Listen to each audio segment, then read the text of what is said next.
आज आपको हम यही दिखाने वाले हैं कि आखिर रॉ अंगूर से वाइन कैसे बनती है। ग्रीन ग्रेप से वाइट वाइन बनती है और रेड ग्रेप से ब्लैक ग्रेप से रेड वाइन भी बन सकता है। तो अंगूर डायरेक्टली जो क्रेट्स रहते हैं, क्रेट से ये डिस्टेमर में हम लोग डाल देते हैं। हर एक वैरायटी का ग्रेप्स का अलग अलग ईस्ट रहता है जो स्पेशल वो जब फर्मेंटेशन करते हैं तो वाइन भी अच्छे क्वालिटी की बनती है। उसके फ्लेवर्स या कैरेक्टर्स है वो भी अच्छे आते हैं उसमें। फर्मेंटेशन में बेसिकली क्या होता है, शुगर का कन्वर्जन वो अल्कोहल इथेनॉल अल्कोहल में कन्वर्ट होता है। बैरल्स में वाइन जो रेड वाइन से रहती थी वो रखते थे जो अच्छी उसमें मतलब फ्लेवर्स डेवलप हो जाए। लाइट के अंदर देखिएगा तो बहुत शाइनी दिखाई था, बहुत शाइनी। पता चलेगा क्या है सुंदर ऐसा। एक बार हो गया एक सेंसर भी, तो मैं इसको क्या करेगा।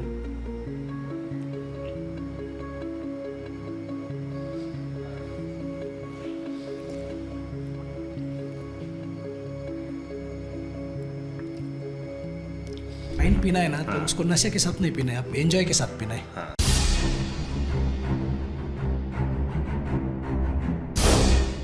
अंगूर तो आपने खूब खाए होंगे, मगर कभी आपने सोचा कि उस अंगूर से वाइन कैसे बनती है। आज आपको हम यही दिखाने वाले हैं कि आखिर रॉ अंगूर से वाइन कैसे बनती है। हम नासिक में हैं, इलेक्शन कवर करने आए हुए हैं और नासिक को वाइन कैपिटल ऑफ इंडिया के नाम से भी जानते हैं। तो हमने कहा नासिक में है तो क्यों ना आपको पूरा प्रोसेस दिखाया जाए, समझाया जाए कि आखिर वाइन बनती कैसे है। और ख़ास बात यह है कि मैं इस प्रोसेस को दिखाने वाला हूं जो खुद वाइन का सेवन नहीं करता हूं, तो मैं एकदम एक उत्सुक बालक की तरह आपके लिए ये प्रयास करूंगा जानने का खुद भी, और आप भी इसी बहाने जानेंगे। हमारे साथ योगेश हैं जो कि एक वाइन फैक्ट्री के मालिक हैं और चलाते हैं, और खुद उन्होंने पढ़ाई भी कर रखी है पूरी इस बारे में। तो हमको योगेश अपनी फैक्ट्री घुमाएंगे, समझाएंगे कि आखिर प्रोसेस क्या होता है। योगेश, पहले तो समय देने के लिए धन्यवाद आपको। तो आप बिल्कुल शुरू से बताइए। योगेश ने हालांकि हमको पहले अलर्ट कर दिया है कि हम थोड़ा सा जल्दी आ गए हैं, ये अभी सीज़न नहीं है ग्रेप्स का, अंगूरों का। अंगूरों का जो असली सीज़न है वो आता है जनवरी फरवरी के बाद से, तो तब आते तो और ज़्यादा आनंद आता, मगर फिर भी जो है उसमें आपको दिखाते हैं। जी योगेश। ओके सर, अभी हम लोग सबसे पहले ये है क्रशिंग एरिया अपने वाइनरी का। ये इसे डिस्टेमर बोलते हैं। ये दो बड़ी बड़ी मशीनें रखी हैं, देख रहे हैं। तीन बेसिकली ये चार मशीनरीज है। चार मशीनरीज हैं। ये सबसे पहले ये डिस्टेमर है, उसके नीचे ये मस्ट पंप है, ये दोनों है, ये न्यूमेटिक प्रेस है। तो जब अंगूर आते हैं सब सीजन में जी, तो सबसे पहले डिस्टेमर ट्रक के बाजू में खड़ा रहता है। अच्छा, यहाँ पर बाहर। तो अंगूर डायरेक्टली जो क्रेट्स रहते हैं, क्रेट से ये डिस्टेमर में हम लोग डाल देते हैं। अच्छा, इसमें क्या होता है कि बेरीज और स्टेम्स का सेपरेशन होता है। अच्छा। जो भी बेरीज है वो स्लाइटली स्क्वीज्ड होके ये मस्ट पंप में आ जाता है। अच्छा। और स्टेम्स एक साइड से निकल जाता है। अच्छा। ये मशीनरी की capacity around 15 to 20 ton per hour की है। अच्छा, मतलब 15 से 20 टन एक अंगूरों घंटे में को जो स्टेम दाल होती है स्टेम और अंगूर को अलग कर देता है ये मशीन। बराबर। अच्छा, और ये मशीन से फिर अलग होके कहाँ आता है? इसमें अलग होके अगर ग्रीन ग्रेप्स रहेगा, ग्रीन ग्रेप्स से व्हाइट वाइन बनता है। तो ये ग्रीन ग्रेप्स मस्ट पंप से हम लोग ये न्यूमेटिक प्रेस में लेके जाते हैं। अच्छा। न्यूमेटिक प्रेस में क्या होता है, उसका जो भी जूस है वो एक्सट्रैक्ट होता है। अच्छा। न्यूमेटिक प्रेस के अंदर एक बलून रहता है, वो बलून के बाहर वो बेरीज स्क्वीज्ड हुआ बेरीज गिरता है और वो बलून अंदर से एक्सपांड और कॉम्प्रेस होता है। तो जैसे ही वो उसका फंक्शनिंग चालू होता है, ये बाहर की शेल की वजह से अंदर से जो दबाव आता है उससे वो जूस एक्सट्रैक्ट होना स्टार्ट हो जाता है। इसमें एक टाइम पे अराउंड 6 to 9 टन्स बेरीज आ जाता है और इसका साइकिल अराउंड ग्रेप्स के क्वालिटी के ऊपर डिपेंड रहता है। 1.5 से 2 घंटा एक साइकिल चलता है इसका। अच्छा। देन नीचे एक ट्रे रहता है, ट्रे में वो जूस गिरते रहता है। अच्छा। वो जूस जब गिरता है तो अपना रूम टेम्परेचर सीजन में अराउंड 30-35 डिग्रीज के आसपास रहता है। तो हम लोग वो जूस 10 डिग्रीज तक लेके आते हैं। अच्छा। चिलर से पास करके। अच्छा। उसको टैंक में स्टोर करते हैं। टैंक में स्टोर करने के बाद जो भी मतलब उसमें कुछ उस टाइम पे स्किन या सीड चला जाता है, नीचे सेटल्ड हो जाता है। सेटल्ड होने के बाद ऊपर का जो जूस है वो एक दूसरे टैंक में ट्रांसफर करते हैं। टैंक के पीछे रखे हैं। तो वही चल के दिखाते हैं। तो पहला आपने बताया ये मशीन है, इसमें पहले सेपरेट करते हैं अंगूरों को डंगाल से, उसके बाद फिर वो क्रश करके जूस निकलता है। और ये मशीन क्या करती है? ये भी न्यूमेटिक प्रेस ही है। दोनों सेम चीज? दोनों सेम ही है। कहाँ से आई ये मशीन? मतलब भारत में बनी हुई है कि बाहर? एलाटाफोलो का जो है ये पूरा सेट आया है इटली से। इटली से? ओके। और ये बुशर का है, ये फ्रेंच है। दोनों की टेक्नोलॉजी थोड़ी सी अलग है। अच्छा, मतलब ये तो बड़ी महंगी मशीनें होंगी। हाँ, ये महंगी मशीनें हैं। अच्छा, तो ये आपने इंपोर्ट की है वहाँ ये से? इंपोर्ट किया 2005-6 में, 4 में कुछ किया है और 7 में कुछ किया। अच्छा, कब से आपने काम शुरू कब से किया? वाइनरी स्टार्ट हुई है 2004-5 में, अच्छा। जो पिताजी ने स्टार्ट किया है। मेरा इन्वॉल्वमेंट आया है 2008-9 से।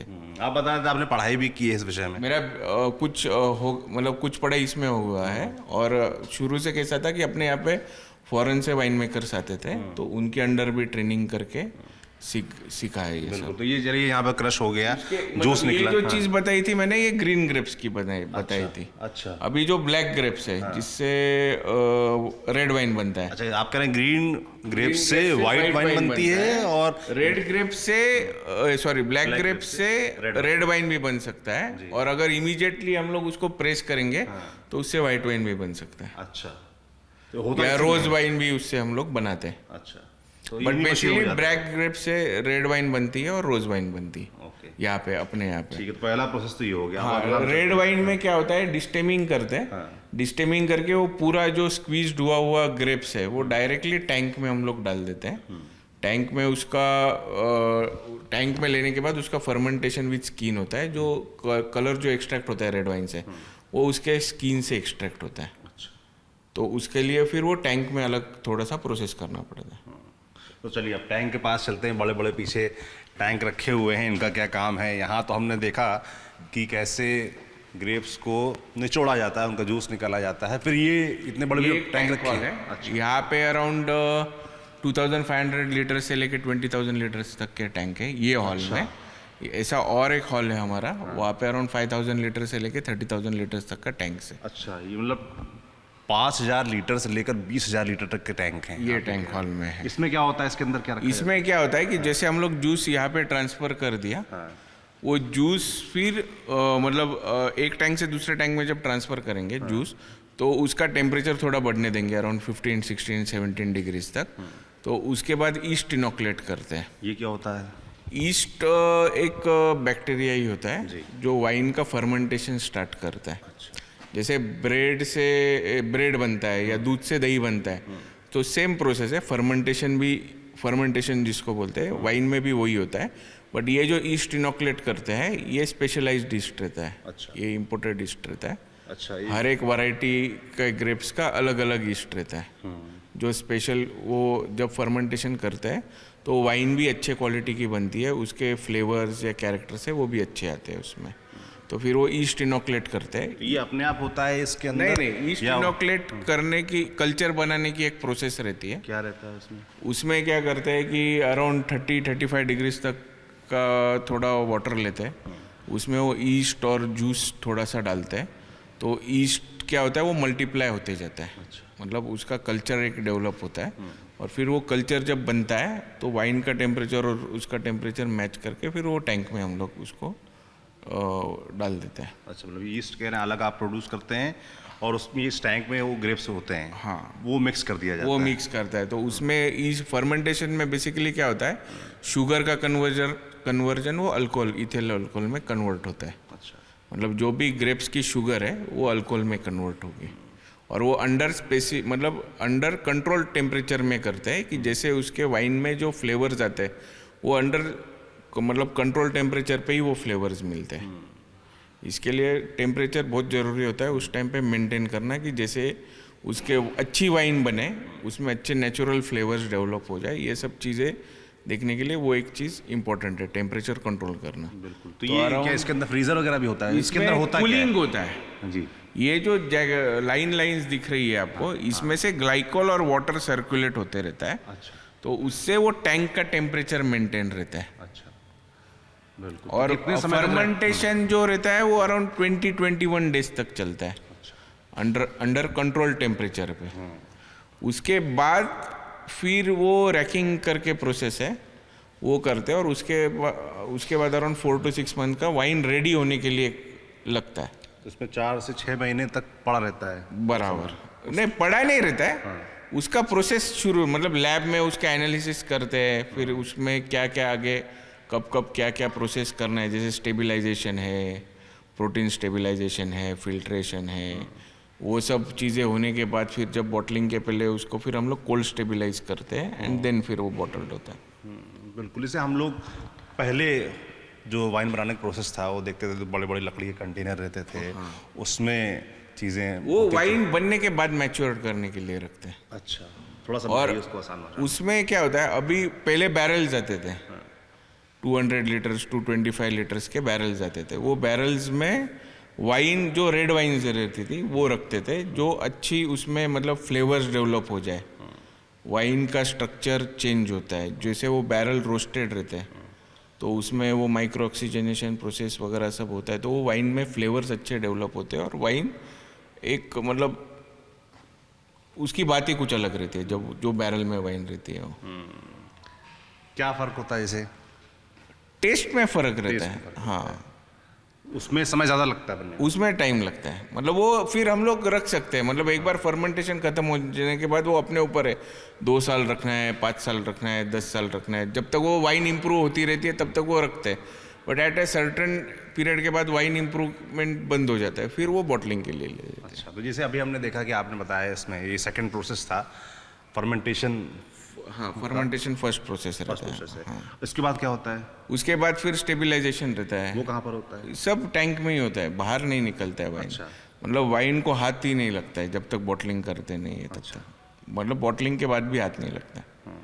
तो और ऐसा कोई टाइम फिक्स है कि इतने दिन तक रहेगा? नहीं नहीं, ऐसा कुछ नहीं है। जो अपने अब जिस मतलब अच्छे क्वालिटी बनाने के लिए थोड़ा टाइम भी देना पड़ता है, तो जितना टाइम वाइन लेगी उतना टाइम तक रखता है। बिल्कुल। तो अपने पास क्या बैरल वगैरह हैं क्या? अभी नहीं है, पहले थे अपने पास 180 बैरल से। बैरल की कुछ लाइफ रहती है 5 साल वगैरह, तो अभी ओक चिप्स वगैरह ऐसा नया नया क्या इनोवेटिव, होता है ओक चिप्स क्या होता है? वही वुड के चिप्स रहते हैं, अच्छा, तो वो भी सोक करके रख सकते हैं हम इसके लोग। अंदर? हाँ, तो क्या वो लकड़ी कौन सी होती है? ओक वुड की रहती ओक है वुड की बेसिकली। ओक वुड ये 2 टाइप का होता है, एक फ्रेंच ओक रहता है, एक अमेरिकन ओक रहता है। जो यूरोप में मिलता है वो फ्रेंच ओक रहता है और एक अमेरिकन, दोनों का थोड़ा कैरेक्टर्स अलग रहता है। दोनों का मतलब दोनों में अगर वाइन रखेंगे तो टेस्ट भी डिफरेंशियल रहता है, क्योंकि वो वुड ही थोड़ा सा मतलब टेरियन का एक ये रहता है ना, मतलब जगह जगह का कुछ अगर पेड़ बनता है तो अलग अलग उसका कैरेक्टर्स रहता आप है। मंगाते हैं वो भी? वो आता है, चिप्स आता है अपने पास। अच्छा। पहले बैरल्स भी आते थे, अभी चिप्स भी आता है। बिल्कुल। तो अभी जैसे कि आपने बताया कि फर्मेंटेशन इसके अंदर हो गया, अब इसके बाद क्या करते हैं हम लोग फिर? फर्मेंटेशन के बाद एक बार वाइन रेडी होने के बाद उसका लैब में ट्रायल्स होता है। अच्छा। जैसे पहले साल की वाइन बनी है वैसी बनी है नहीं है, या वैसी बननी चाहिए या उससे अच्छी बननी चाहिए, अच्छा, तो दिखाएंगे हमको कैसे होता है वो? वो ऐसा यहाँ पे अभी ये नहीं होगा, वो लैब में ट्रायल्स रहता है। अपने पास लैब है यहाँ पे? लैब है अपने पास, वो मैं आपको एक टेंटेटिव आइडिया दिखा दूंगा आपको क्या होता है क्या नहीं, उसके बाद फिर बट वो ऐसा जल्दी ये नहीं कैप्चर होगा, उसके लिए थोड़ा ट्रेनिंग ये सब चीज़। तो आपको आता है वो? मुझे आता है, हमारे वाइन मेकर है मिस्टर निफाडे, ये थोड़ा सा करते हैं। दिखाएंगे लोगों को समझाने के लिए। ठीक है, बता देते हैं वो। जी जी, चलिए। तो आप कब से बना रहे हैं वाइन? मैं 2003 से वाइन बना रहा हूँ अभी। अच्छा। इंडिया में, हाँ। रहने वाले कहाँ के हैं आप? मैं यहाँ से नासिक से हूँ, पिपलगांव बसों से रहता हूँ यहाँ। अच्छा, ये नासिक की ही वाइन इतनी मशहूर क्यों है? यहाँ ही सबसे ज़्यादा क्यों अंगूर होता है? यहाँ पे मतलब अंगूर का कैपिटल इंडिया में नासिक है, तो यहाँ पे वाइनरीज भी ज़्यादा हुई है, तो वो एक चीज़ है कि यहाँ पे वाइनरीज भी जो रॉ प्रोडक्ट है वो तो अंगूर है, और आप कह रहे हैं सबसे ज़्यादा वो नासिक में ही नासिक होता में ही है, होता है। इसलिए एक कारण है कि यहाँ पर वाइनरीज। बट अभी अंगूर महाराष्ट्र में भी और जगह पे अच्छा खासा मिलने लग गया है, जैसे सांगली में मिलता है, सोलापुर में बनता है, पूना बारामती में बनता है, तो अंगूर अभी मतलब बहुत जगह पे वो बनने मतलब कल्टीवेशन भी अच्छा खासा अभी होने लग गया है उसका। बिल्कुल। तो कितना प्रोडक्शन होता होगा नासिक में? कितने इस तरह के प्लांट्स होंगे? नासिक में अराउंड 60-70 वाइनरीज है। अच्छा, चलते हैं बात करते हैं जी। तो 60-70 वाइनरीज का हर एक मतलब अभी एक है सूला, उसका 1.5-2 करोड़ लीटर वाइन बनाता है साल में? साल में, मतलब कैपेसिटी। सुला बड़ा ब्रांड है यहाँ। हाँ, 1-1.5 करोड़ लीटर के ऊपर ही। आप कितना बनाते हैं? हम लोगों का कैपेसिटी है 7 लाख लीटर्स का। 7 लाख लीटर। हाँ, तो इसको बढ़ाने का प्लान नहीं है आपका? नहीं, 11 लाख लीटर्स तक ही करेंगे। अच्छा। या फिर बाद में दूसरा कुछ वाइन के ऑन बिहाफ ही कुछ अलग एक है प्रोजेक्ट, तो उसके ऊपर भी काम चल रहा है हमारा। अच्छा, तो कहाँ कहाँ जाते हैं आपका वाइन? अभी हम लोगों का है महाराष्ट्र, गोवा, अच्छा। यहाँ पे मतलब हम लोगों का वाइन जाता है यहाँ से।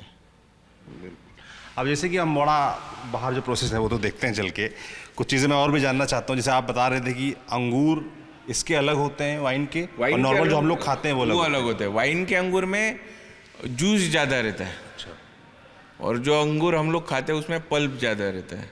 वो पल्प की वजह से हम लोगों को वो अंगूर अच्छे लगते हैं। वाइन के अंगूर में जूस ज़्यादा रहता है और सीड्स रहता है। अच्छा, तो पहचानते कैसे हैं उसको आप लोग को तरीका? वो मतलब दिख जाता है वो। अच्छा। ये कॉम्पैक्ट और छोटे बेरीज रहते हैं मोस्टली वाइन के जो अंगूर रहते हैं। वैरायटीज अलग अलग रहती है। मतलब वाइट वाइन में अभी हम लोग जो लेते हैं वो वाइट शेनियन ब्लैंक है, सोविनो ब्लैंक है। रेड वाइन में शिराज है, कैबरनेट है, मर्लो है, सैंजोवेसी है, ये सब वैरायटी। इंग्लिश नाम आप बता रहे हो समझ में नहीं आ रहा ये वाइन के वाइन वैराइटल्स है जिससे वाइन बनता है, मतलब वैराइटल वाइन्स बनता है। और टेबल वाइन है वो खाने के अंगूर से बनता है। अच्छा, टेबल वाइन, ये क्या फ़र्क हुआ? जो हम लोग अंगूर खाते हैं उसको हम लोग टेबल ग्रेप्स बोलते हैं। खाने वाले उससे भी बनती है? उससे भी बनती है, बट वो लोअर मतलब क्या बोलते हैं, कंज्यूमर वैल्यू प्रोडक्ट्स बनाते हैं हम लोग उससे। इससे मेरे मन में ये सवाल ही आता है कि अंगूर से बन रही है वाइन, तो उसमें अल्कोहल क्या अलग से मिलाया वही जाता है? अल्कोहल का मैंने आपको पहले भी बताया कि उसमें फर्मेंटेशन में क्या होता है कि जो ईस्ट हम लोग ऐड करते हैं वो east sugar converts into alcohol. उसमें ऐड नहीं करते हैं। जो शुगर रहती है ग्रेप्स की, जूस में शुगर रहती है, वही sugar converts into alcohol. Okay, तो नेचुरल अल्कोहल होती है। नेचुरल, जैसे दूध से दही बनता है, सेम प्रोसेस है, केमिकल रिएक्शन सेम ही। ओके, बरोबर है ना? बरोबर है। बराबर, सही है, सही। फर्मेंटेशन क्या है इसमें ना, जो देखो कोई शुगर होगा ना उसको अगर फर्मेंट करें तो अल्कोहल बनेगा, लेकिन स्पेसिफिक कंडीशन हम जो वाइन बनाते हैं वो पर्टिकुलर ईस्ट यूज़ करके, अगर कोई भी बैक्टीरिया होगा ना तो उससे और भी अल्कोहल का दूसरा भी, जैसे मिथेनॉल, प्रोपेनॉल, वो बनते हैं, लेकिन उस पर ये नहीं बनना चाहिए। हमारा जो वाइन है उसमें खाली इथाइल अल्कोहल है। इथाइल अल्कोहल रहने से वाइन अच्छा बनेगा। इसके अलावा आपका कुछ एसिडिटी कंट्रोल कंडीशन पे वो बनाते हैं ना फर्मेंटेशन, वो उसी के लिए रहता है। बिल्कुल। तो जैसे अल्कोहल की मात्रा कितनी रहती है इस वाइन में? देखो अभी इंडिया में ISI स्टैंडर्ड करेंगे तो 11 to 13% है। अच्छा, लेकिन ये सरकार ने तय किया है? नहीं ऐसा स्टैंडर्ड, लेकिन अभी क्या है, जैसे कोई लोग है ना 14%, 16% भी कर रहे, कोई 8% भी कर रहे। जैसे पीपल का जैसे ये क्या ये अपने आप से होता है कि आप लोग क्वालिटी कंट्रोल हो जाता है कि इतने परसेंट तक रहेगा? नहीं, हम लोग करते हैं जितना चाहिए। फर्मेंटेशन में अच्छा, जितना ईस्ट चाहिए वो कंट्रोल कर सकते हैं। कंट्रोल हो जाता है। कंट्रोल मतलब आप चाहो तो 8% भी हो सकता है और आप चाहो तो 16% भी हो 16% नहीं, 16% कब होगा जब वो ग्रेप्स में शुगर ज़्यादा रहेगी। सकता है। ओके, शुगर वैल्यू पे डिपेंड। शुगर वैल्यू पे डिपेंड करता है। और अगर हम लोग वही 22 ब्रिक्स पे 8% कंट्रोल कर सकते हैं, बट 22 ब्रिक्स पे 16% अल्कोहल नहीं बनेगा, तो उसके लिए अपने को 28 ब्रिक्स की शुगर लगेगी ग्रेप्स में, अच्छा, तब वो 16% के आसपास अल्कोहल आएगा। अब इसका जो नेक्स्ट प्रोसेस था वो एक बार देख लेते हैं चल के। तो ये आपने देखा अंदर पूरा प्रोसेस क्या है, टैंक के अंदर फर्मेंटेशन का, कैसे वाइन बनती है, कैसे कंट्रोल होती है। उसके बाद आता है प्रोसेस बॉटलिंग का, यानी कि पैकेजिंग का। वो हम आपको पीछे दिखाएंगे। वो बॉटल वॉशिंग होती है, बॉटल वॉशिंग के बाद फिलिंग होती है, फिलिंग के बाद स्क्रू कैपिंग होती है।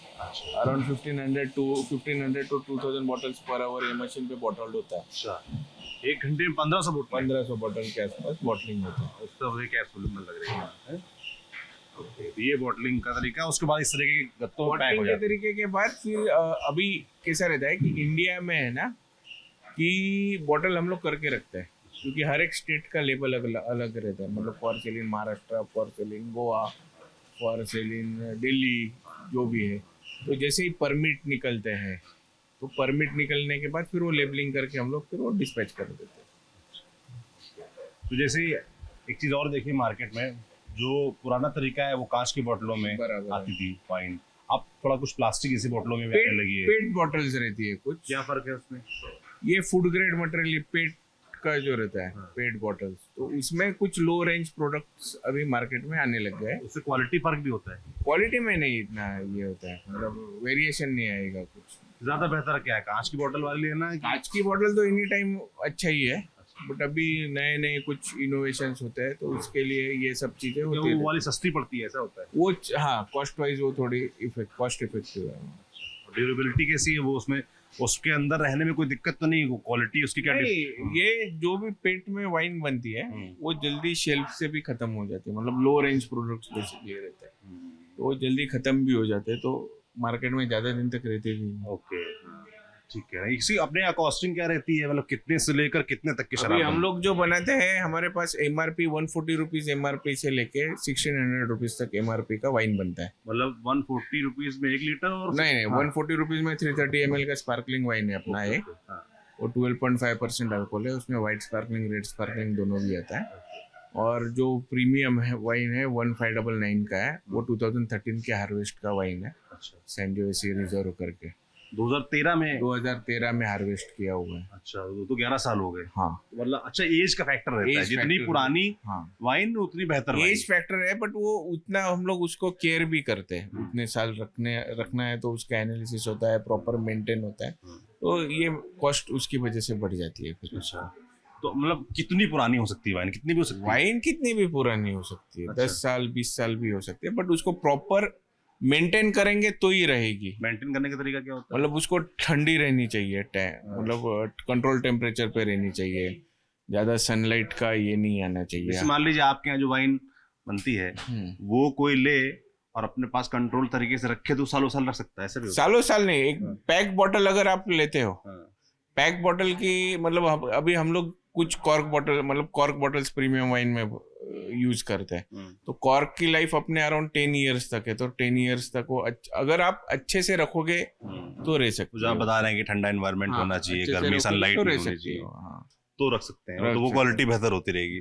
ऐसा तो नहीं होता कि बहुत साल रखा जहर की तरह हो जाए? नहीं ऐसा जहर तो अभी तक कहाँ पे बना, मतलब वो चीज यही मतलब सुनी भी नहीं है हम लोगों ने ऐसी। नहीं, मैं तो वही हूँ ना, मुझे तो कुछ नहीं पता, मैं कुछ भी पूछ रहा हूँ आपसे। तो जैसे आप बता रहे थे कि अपने पास 16.5 तक की मैक्सिमम 1600 तक का अभी है। वैसे वाइन कितनी अभी महंगी तक हो अपने जाती पास है 2004 का भी कुछ वाइन हम लोगों ने रखा है, उसके क्या कॉस्ट? 5 का, वो अभी तक प्राइस नहीं निकाला है उसका, अच्छा। बट कुछ बॉटल्स हम लोगों ने फर्स्ट ईयर का हार्वेस्ट था, ओके, तो वो अच्छी खासी मेंटेन करके रखी है। अच्छा उसको भी और जब 25 इयर्स होगा कंपनी का तो वो निकालेंगे हम लोग। अच्छा। तो कुछ लोग आते होंगे, वो मांगते भी होंगे ना कि मांगते हमें भी है। इतनी पुरानी हमको हाँ, चाहिए, कोई और जिनको जो खरीदने पता वाले रहता है, जिनको पता रहता है वही खरीदते हैं वो बोतल। बिल्कुल। तो उस तरह की डिमांड भी आती रहती होंगी कि हमें इतनी पुरानी चाहिए, तो कॉस्ट बढ़ती जाती है उसके हिसाब से। ये क्या है इस तरफ? ये फिनिश गुड है, ये अच्छा। वाइन बॉटलिंग करने के बाद ऐसे स्टैक करके हम लोग रखते हैं। अच्छा, ये तैयार है? हाँ, सिर्फ लेबलिंग करना बाकी है इसमें। ओके। बॉटल्स कहाँ से आती हैं? अपनी जो कॉर्क बॉटल है वो हम लोग इंपोर्ट करते हैं। कहाँ से? ये आती है फ्रांस से। अच्छा, बॉटल्स वहां से आती है? चाइना से। इस तरह की बॉटल, कांच की बॉटल इंडिया में नहीं बन पाती? बनती है, बट वो क्वालिटी फैक्टर ओके। ये रहता है, कुछ चाइना से भी आता है। चाइना से भी आता है। तो ये बॉटल्स वहां से आती हैं, बनती हैं, फिर पैक पैक होके होके फिर रख देते हैं, जैसे ऑर्डर आता है फिर वो लेबल करते हैं। ये सब तैयार माल है आपका? हाँ, ये थोड़ा बहुत मतलब रेडी रखते हैं। अब क्या है कि एक दो सवाल मेरे मन में और हैं, वो जो लैब वाला है वो तो देखना ही है, उसके अलावा सवाल ये है कि वाइन टेस्टिंग का बड़ा वो चलता है। और कई मैं देखता हूँ यहाँ पे इस तरह के बने भी हुए हैं नासिक में wine centres. Tour, testing, educational tours हम लोग कंडक्ट करते हैं। अच्छा। जो कॉलेजेस को एक सिलेबस रहता है, अच्छा, उसमें एजुकेशनल टूर को भी मतलब कॉलेज के सिलेबस में रहता है। कॉलेजेस के स्टूडेंट्स आते हैं, SYBSC या TYBSC, बायोटेक या माइक्रोबायोलॉजी के, उनके लिए भी हम लोग सेशंस यहाँ पे ऑर्गेनाइज करते हैं। तो ये मैं जानना चाहता हूँ, एक पहली बात कि अच्छी वाइन कैसे पहचाने, कैसे देखे कि भाई ये अच्छी वाइन है? वो जब ग्लास में आएगी तभी हम लोग बता सकते हैं कि कैसी है, क्या है। नॉर्मल आदमी जो शौकीन है, जो वही पीता है, टेस्ट करने से पता चलेगी वो अच्छी है या कैसी है। वो ऐसा देख के नहीं पता चलता है। सर आपको बताएंगे क्या तरीका है? सर देखो, पहला मैं लैब का वो बता देता हूँ, उसके बाद ठीक, ओके। हाँ, तो ये लैब है जहाँ पर तमाम तरह की टेस्टिंग होती है जी। का लैब है। हाँ, जिस इधर मैन्युफैक्चरिंग होगा उधर क्वालिटी कंट्रोल लैब होना जरूरी है। तो ये हमारा ग्रेप से वाइन बनता है, इसलिए वाइन हमारा लैब होना ही जरूरी। ये लैब में क्या होता है, पहले इसमें वाइन बनाने के लिए एसिडिटी और उसका शुगर वो बहुत इंपॉर्टेंट है। अंदर इनमें कुछ प्रोटीन्स होते हैं, हेज पार्टिकल बोलते हैं हम, उसको भी स्टेबलाइजेशन का हम इतना कितना डोज देना है उसको हम यहाँ लैब में ट्रायल लेते हैं, और डोज एक प्रोपोर्शनेट इधर डिक्लेयर करते हैं, वो डोज से हम इधर टैंक हॉल में वो प्रोपोर्शनल से वो केमिकल डोज देते हैं। बाद में वो फाइनिंग ट्रीटमेंट के बाद उसको फिर 10-15 दिन छोड़ के बाद उसको फिर रैकिंग करते हैं। तो पूरा जो प्रोटीन्स और सेटल हो जाते हैं, उसको रॉ वाइन जो रहेगा उसको रैकिंग करते हैं, क्लीन वाइन को। उसको बाद में फिल्ट्रेशन करते हैं। फिल्ट्रेशन के बाद फिर इसको कोल्ड स्टेबलाइजेशन, वही टैंक हॉल में सब प्रोसेस होता है। Cold stabilisation during cold stabilisation इधर क्या क्या उसका स्टेटस चल रहा है वो भी लैब में चेक करते हैं हम। बाद में एक बार कोल्ड स्टेबलाइजेशन डिक्लेयर हो गया, फिर वाइन रेडी टू बॉटल हो गया, इसी टाइम वाइन का पूरा एनालिसिस, उसका एसिडिटी, उसका पीएच, उसमें अल्कोहल परसेंट, उसमें वोलाटाइल एसिडिटी, उसके अंदर हम एंटीऑक्सीडेंट डालते हैं, तो उसका फ्री SO2 टोटल SO2 कितना है सब एनालिसिस करके एक बार वो प्रोपोर्शनेट बना के रखा इधर, तो वाइन रेडी टू बॉटल हो जाएगा, तो उसी टाइम बॉटलिंग करते हैं हम। मतलब कि लंबा चौड़ा चेकिंग पॉइंट है। पॉइंट है टैंक हॉल में जो भी करना है सब यहाँ से करके हम वो सब आगे करते हो। यही बस पूरा जज होता है कि वाइन क्या करना है। किस प्रक्रिया में है, कितनी तैयार है। अभी टैंक हॉल में वाइन है, उसको भी यहाँ सैंपल लेके आएंगे, उसको टेस्ट करेंगे, उसको जैसे मैं एनालिस कर रहा हूँ, SO सब चेक कर रहा हूँ, उसका भी एक सेंसरी नोज भी करता हूँ मैं, पैलेट भी करता हूँ, क्या है इसमें कुछ तो लग नहीं रहा है ना। कुछ करके अभी Last time अभी कुछ कुछ पॉसिबल है, अभी कुछ कर सकते हैं, दिखा सकते हैं कैसे होता है।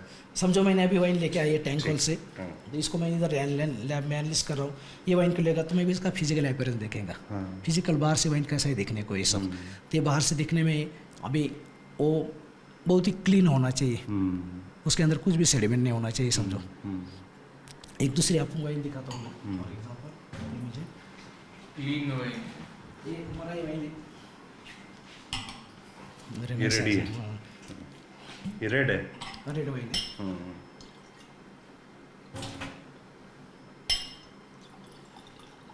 ये वाइन को मैंने ऐसे लिया,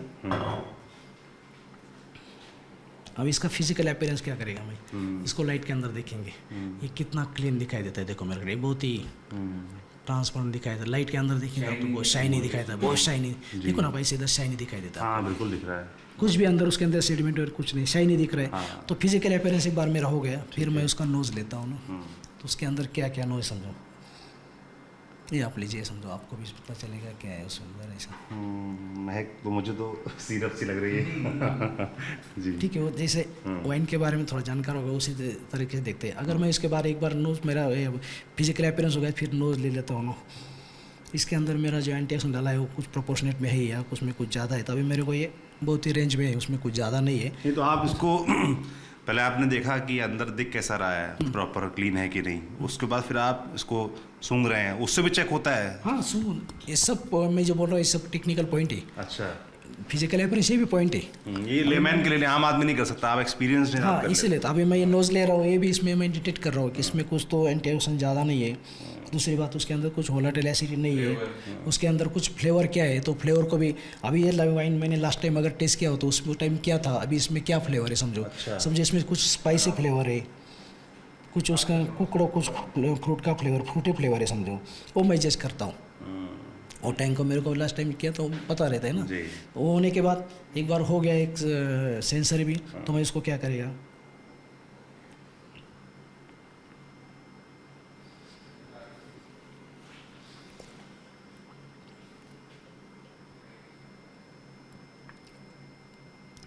देखो वाइन को मैंने माउथ के अंदर लेने के बाद है ना, अरे अंदर नहीं लिया मैंने पूरा उसको है ना चारों तरफ घुमाया माउथ के अंदर। हमारे माउथ के अंदर बहुत सलाए होते हैं, 30 to 33 सलाए होते हैं। हम खाना खाते समय क्या करते हैं, खाना चबा चबा के खाते हैं, डायरेक्ट तो अंदर लेते नहीं। खाने का मतलब वो ऐसा होता है, अंदर जो सलाए है ना वो मिक्स करते हैं। वैसे वाइन को मैंने अंदर लेने के बाद पूरा उसको है ना चारों स्वेल करने के बाद थोड़ा एयर लिया, उससे मेरे को पता चला कि वाइन में क्या क्या है इसमें। समझो फॉर एग्जांपल उसमें जो फ्रूटीज फ्लेवर है वो आ रहा है, उसके बाद अंदर टैनिन, जो माउथ का बॉडी कैसा है, कुछ लिक्विड लेने से डायरेक्ट अंदर लेना वो नहीं, वो एंजॉय करना है मेरे को इसके साथ। तो इसके अंदर जो टैनिन है वो माउथ के अंदर स्टिक हो रहा है, अपर लो जॉ लोअर लॉ, उसमें कोटिंग हो रहा है। जिस टाइम कोटिंग होता है ना तो वाइन और भी मेरे को पीना है, और भी मेरे को पीना है, ऐसा मेरा जी होता है उस टाइम। ये इसके बाद ये वाइन मैंने अंदर लिया, अभी मैंने ले लिया तो भी अभी मेरे माउथ में अभी तक है। मतलब ये वाइन कितना short finish, medium finish, long finish, जितना देर तक रहेगा उसको लॉन्ग फिनिश, तो मतलब ये वाइन उतना बॉडी वाइन में दम है करके हम बोलते हैं ना। अच्छा, ये ये अलग अलग टेक्निक है। अब ये मेरा पॉइंट, अगर आपका पॉइंट अलग रहेगा आप वैसा उसको देख सकते हो। इसके ऊपर ये वाइन का टेस्टिंग सब कुछ होता है। ये जो आपने तरीका बताया, ये पीने का भी यही सही तरीका है। देखो वाइन पीना है ना तो उसको नशे के साथ नहीं पीना है, आप एंजॉय के साथ पीना है। फैमिली के साथ पीना है उसको। आप फैमिली के साथ बैठ के ना सब पीने के, यार मेरे को इसमें फ्रूटी लग रहा है, कोई बोलेगा मेरे को इसमें फ्लावर रहेगा, कोई मेरे को अलग अलग रहेगा, ऐसा ही ऐसे।